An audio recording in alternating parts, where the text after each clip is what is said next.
বেগুন আর বেগুন।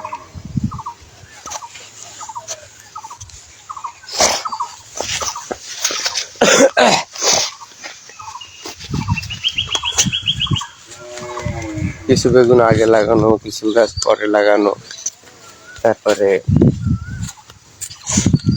কোন জায়গায় সার দিচ্ছে, কোন জায়গায় সেচ দিচ্ছে, কোন জায়গায় স্প্রে করবে, প্রতিনিয়তই প্রতিদিন। আর অর্থাৎ মাঠে কৃষকরা পড়েই থাকে। হ্যাঁ, কোন জমিতে কখন সেচ দিতে হবে, সার দিতে হবে, স্প্রে করতে হবে, বেগুনের কি, সর্বদা এখানে মানে পরিচর্যা কাজে সর্বদা কৃষকের ব্যস্ত থাকে।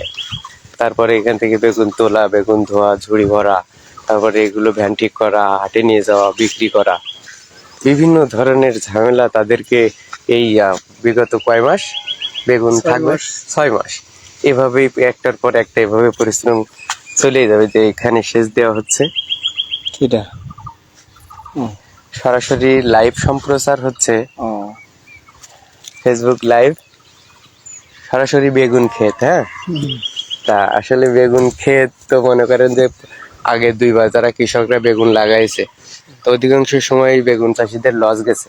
হ্যাঁ, এবার লাভ। কারণ কিছু পোকামাকড়ে খেয়ে গেছে, রোদের তাপে হয়নি, কিংবা গাছগাছালি বেশি ভালো হয়নি, ফলন ভালো ধরেনি, দাম কম বেশি, আবার দাম কম বেশি ছিল, দেখা যাচ্ছে 3 টাকা 4 টাকা কেজি বিক্রি করতে হয়েছে। তাই সেক্ষেত্রে এবার রমজান মাস উপলক্ষে এবার প্রত্যেকটা কৃষকের রমজানের প্রথম অবস্থা থেকে ফলন শুরু হয়েছে। এইবার রমজান পাওয়াতে মনে করেন আর হলো ঢাকার যাত্রা পথ অনেক সহজ হয়ে গেছে।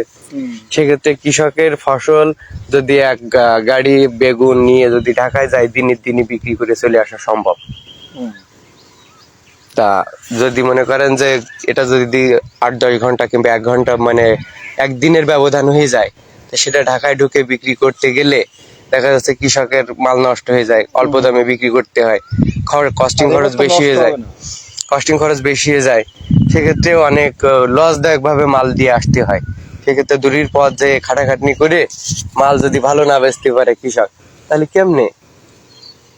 কৃষকের ভালো হোক, সেটা আমরা সবাই চাই। তাই কৃষকের ভালোবাসাই তো দেশ চলবে নাকি?